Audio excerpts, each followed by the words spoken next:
Well, I was married at the time, and I had one child who was a year old, and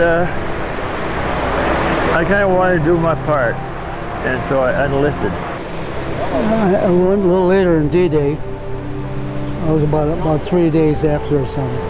But we went back in, and when I found out how many guys I lost 60 in my company alone, just my company.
I'll tell you what the Battle of Buds was.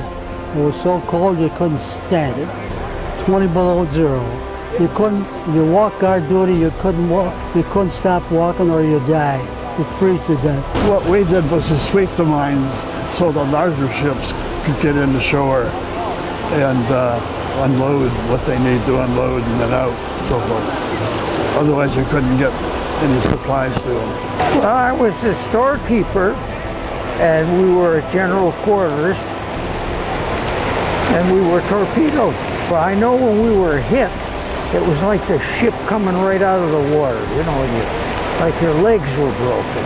We set out for the South Pacific Islands, and we were out there for a couple years, off and on, and I was basically in charge of keeping track of the funds that were in the safe and all that sort of thing. When we got to other countries where we had to pay for services, we had to cut the check, make the conversion.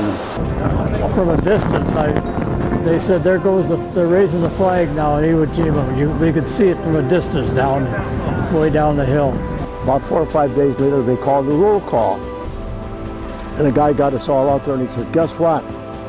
He said, "I'm here to tell you, you guys have got a special medal from the president." We all looked up, "What's that?"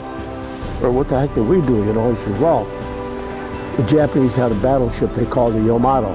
It was the largest battleship, the largest ship in the world. And we could never get it, okay? Unbeknownst to us, instead of coming down the Pacific, they had us go out to the China Sea alone.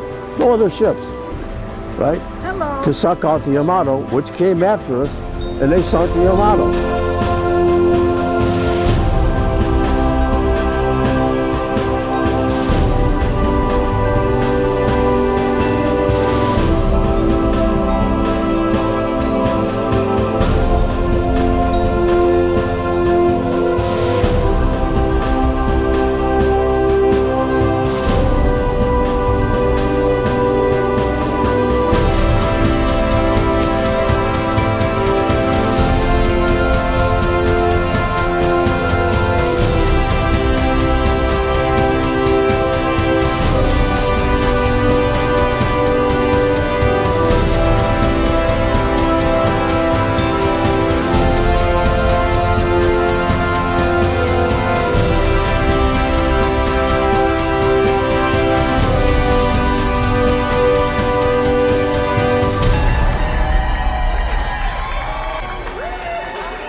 Honor Flight Syracuse Mission 4, you are dismissed.